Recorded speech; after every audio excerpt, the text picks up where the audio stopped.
sebagai pengantar begini, bahwa negara itu lahir dari rahim sejarah. Semua negara itu lahir dengan bentuknya itu berdasarkan sejarah yang telah dilaluinya.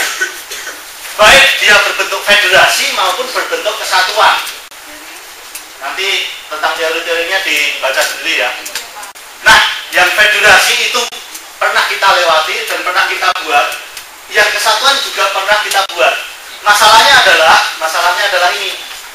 Kedua bentuk negara itu pernah dijalani di Indonesia dan kedua-duanya meninggalkan trauma itu dalam bagi kehidupan kenegaraan kita. Semoga nanti ini dijelaskan traumanya apa kira-kira. Membuat luka sejarah yang bagaimana sehingga orang terus kemudian yang sudah mapan dengan kesatuan pengen kembali ke federal, yang sudah tahu tentang federasi di beberapa negara pengen ke kesatuan. Tapi yang jelas di Indonesia banyak wacana sekarang supaya bentuk negaranya kita federal aja lah. Tetapi ada yang mengatakan sudahlah kesatuan sudah cukup. Selamat malam teman-teman. Di sini kami dari kelompok 1 akan mempresentasikan mengenai negara federal atau kesatuan.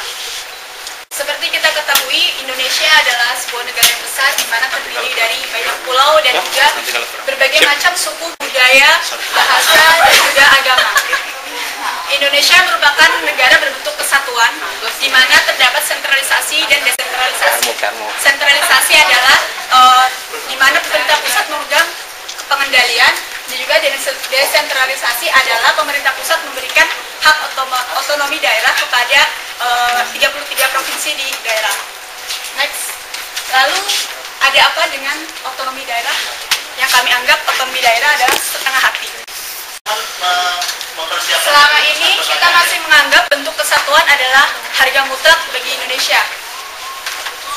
Terlalu lama kita terlena dengan stigma kesatuan untuk keseragaman bangsa Indonesia atau agar kita tidak bercerai-berai. Namun ada yang terlupakan di sini, yaitu mengenai sistem pemerintahan kita, di mana seluruh pusat pengendali ada di pusat. Pemerintah kita cenderung terjadi tumpang tindih. Ada otonomi daerah, namun anggaran masih dipegang oleh pusat. Lihat saja seperti Kalimantan dan juga Papua yang masih menjadi daerah tertinggal, di mana hasil kekayaan mereka sebagian besar lari ke pusat dan sekarang dalam penyalurannya sering terjadi penyelewengan. Sebut saja seperti kasus Wisma Atlet. Di sini anggaran yang begitu besar hanya dijadikan ladang korupsi oleh para elit politik di Indonesia. Belum lagi ketika kita mengacu pada pernyataan Pak Mendagri bahwa kepala daerah tidak boleh mengikuti demo, dan jika mengikuti demo akan dikenai sanksi. Tentu pernyataan ini sangat menggelikan. Bukankah kepala daerah dipilih langsung oleh rakyat di daerahnya dan bertanggung jawab di daerah tersebut? Atau kepala daerah hanya semacam seremonial yang dilantik oleh pemerintah pusat? Lalu, apakah makna dari pemilihan langsung kepala daerah tersebut, teman-teman? Next.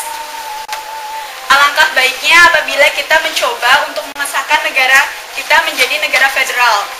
Malah lebih pas dan klop. Adopsi saja sistem Amerika. Tidak perlu malu-malu, semua jelas dan teratur. Mendagri mau ngomong apa, ada acuannya. Presiden mau ngomong apa, ada acuannya. Begitu juga dengan gubernur dan bupati. Di sini sering terjadi di mana bupati mau menjarah hasil, di mana sering terjadi tumpang tindih kebijakan.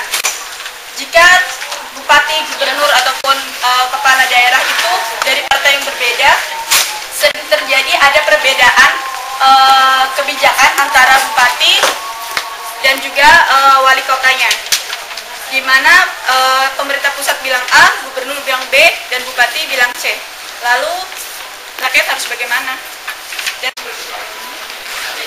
malam teman-teman, memiliki kepala negara, parlemen, dewan menteri atau sering disebut kabinet demi kepentingan negara bagian. Ini perhatikan ya yang pertama ini ya. Jadi setiap negara bagian itu punya kepala negara atau kabinet. Ya, parlemen, dewan Menteri demi kepentingan negara bagian.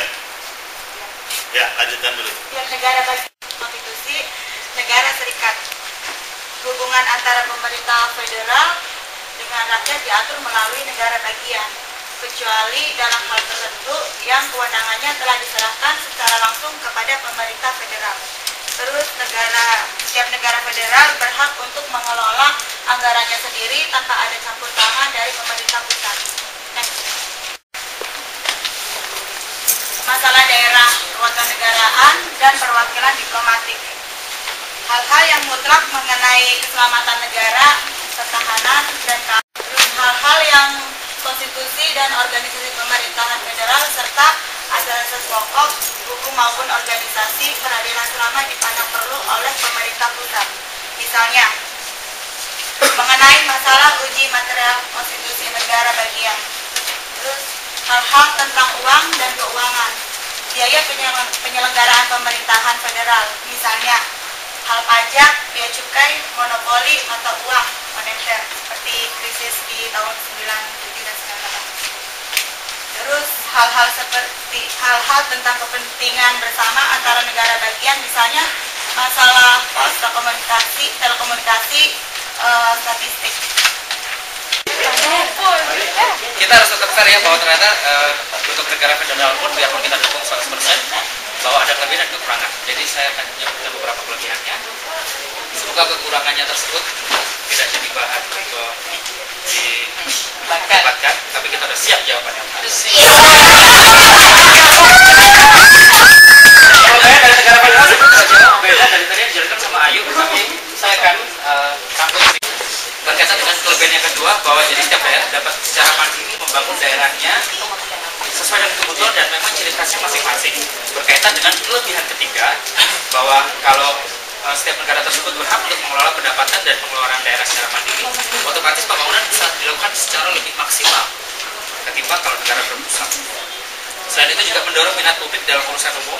Sudah pasti, sistem federal juga memberikan kesempatan kepada segenap masyarakat luas untuk berperan dalam administrasi urusan umum.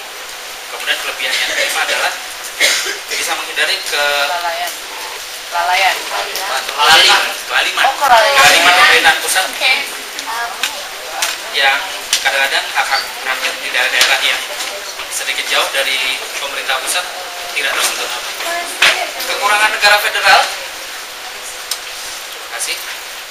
Kita bisa lihat dalam perundang-undangan dan administrasi di dalam pendirian federal, banyak perbedaan perundang-undangan, kebijakan administratif dan organisasi. Kan memang istilahnya kebayang kalau kita punya 33 provinsi yang berbeda, punya undang-undang yang berbeda. Jadi sedangkan kita punya negara pusat mungkin tidak berkaitan, tapi bagaimana bisa selaras? Jadi tidak terpakili seperti di Aceh dan Papua, saya yakin tidak bisa digabungkan. Itu saja sih sebenarnya.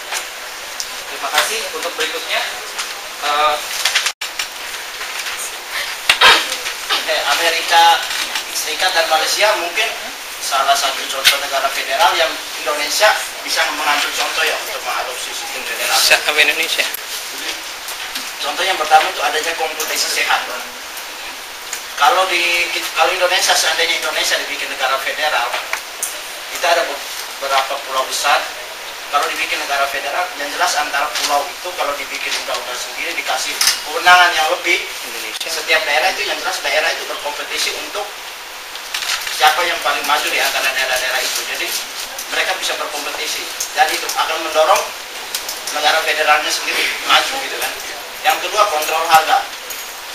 Kalau sementara di Indonesia yang menganut sistem negara persatuan, itu baru sistem kerajaan, dari kerajaan Malaysia langsung masuk ke negara federal. Sementara Indonesia dulu awalnya itu kita sempat bikin negara Republik Indonesia Serikat, tapi banyak tokoh-tokoh yang tidak setuju, termasuk Soekarno. Sementara salah satu tokoh bangsa Indonesia yang waktu itu setuju jadi negara federal itu cuma Muhammad Hatta. Dan singkatnya, kalau Indonesia ingin maju menurut kelompok kami ya, dia bisa mengadopsi sistem federal, karena yang selama ini yang diadopsi sama negara Indonesia itu cuma otonomi daerah. Otonomi daerah itu udah separuh federal. Jadi kenapa tidak seutuhnya aja federal? Terima kasih Pak. Ya, baik. Terima kasih. Sejauh belum memahami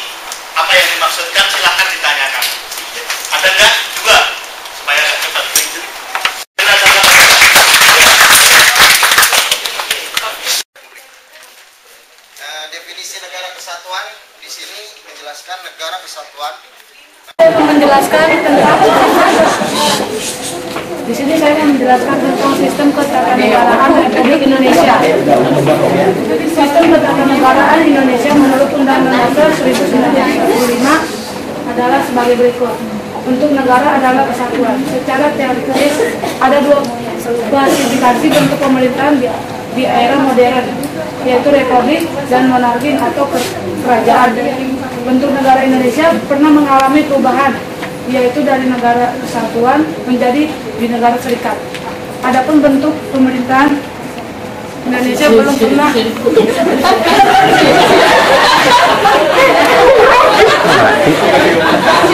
berubah menjadi negara kerajaan atau monarki.